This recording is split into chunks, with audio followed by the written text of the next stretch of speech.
Welcome to today's explainer. Today, we're zeroing in on something we all do, literally all the time, but it's completely invisible. We're talking about the silent weight of unspoken words. You know, the hidden psychological and physical toll of the things we just swallow. Because think about it, there's a version of you that spoke today, and a version of you that kept quiet. So we're going to examine exactly what happens to those sentences you didn't let out. I want you to really think about that for a second. What did you decide not to say today? Maybe it was just a tiny observation, maybe a boundary you really needed to set, or maybe it was a profound truth you've been holding back for years. I want you to keep that exact unspoken thought in the back of your mind as we go through this. Part 1. The moment of silence, the architecture of the unsaid. Okay, let's dive into this. Psychologists have spent decades studying what we actually say, right? But what we don't say, that has a quieter, equally powerful effect on who we become. It's the visceral reality of holding back a clear, true response. It's like we're building this internal architecture, sentence by omitted sentence. You know the exact moment this happens. Someone says something, and the perfect response immediately rises in your throat. That's step 1. It's clear, it's true. But then step 2 kicks in, the internal micro-negotiation. You calculate the risk. Is this worth it? Will I be misunderstood? Will saying this completely change how they see me? Your brain just goes into absolute overdrive. And usually, you tell yourself, nah, not now, it's not worth the hassle. So step 3, you look away. You say it's fine, or you literally say nothing at all. You swallow the words. The idea just dies right there in your lips.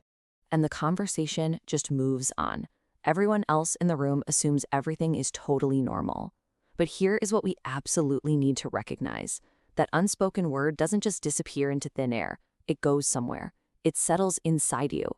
What's left behind is not nothing. What's left is weight. Part 2. The cognitive tax, what silence actually costs. So how does this weight build up?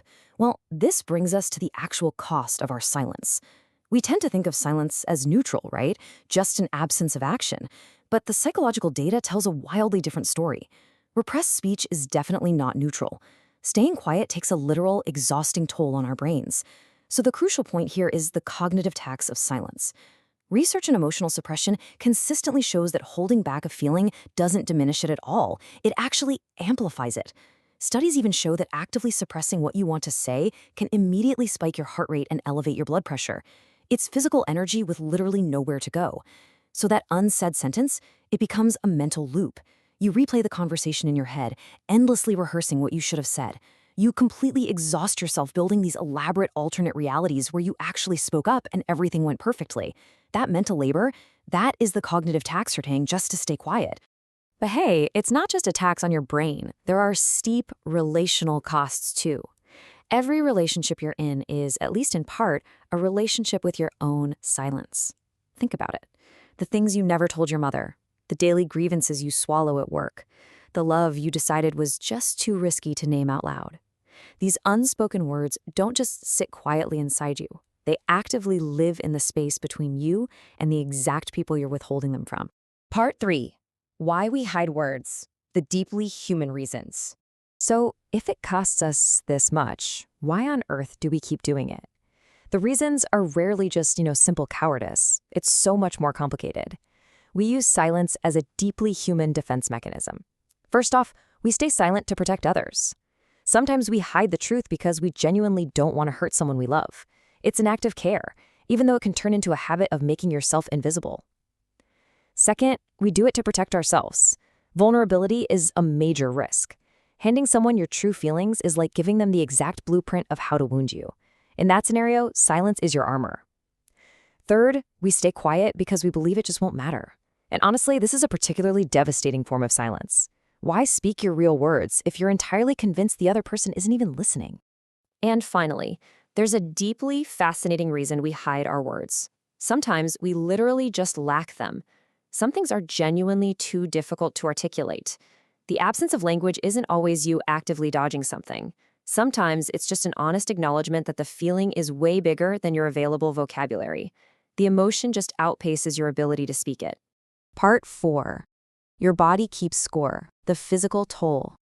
This brings us straight from the abstract space of the mind down into the concrete reality of our physical selves. Unspoken words don't just hang out in your brain. They move directly into your body. As they say, your body keeps score. And this brilliantly illustrates a famous psychological truth. The voice suppressed becomes the muscle tightened. Just think about the physical sensations you've actually felt in these moments. Notice the sheer tension in your jaw after a long meeting where you practically had to bite your tongue off, or the shallow breathing when someone says something totally out of line and you just decide to let it slide. And think of that bone-deep exhaustion at the end of the day when you've been performing a false version of yourself. That silence isn't just in your head, you are literally carrying it in your muscles, in your breathing, and in your fatigue. Part 5. The paradox of speaking.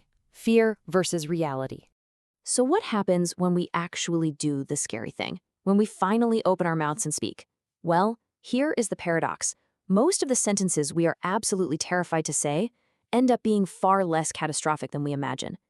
The fear tells you it'll be devastating ruin, catastrophic impact, and dangerous vulnerability. But the fear is almost always way larger than the fact. Because the fact is, when we finally say the difficult thing, with care of course, the response is rarely the disaster we rehearsed. Sometimes people just nod. Sometimes they agree and say they were thinking the exact same thing. Now, sure, sometimes the relationship does get harder before it gets better, but it gets more real. And real is where actual intimacy lives.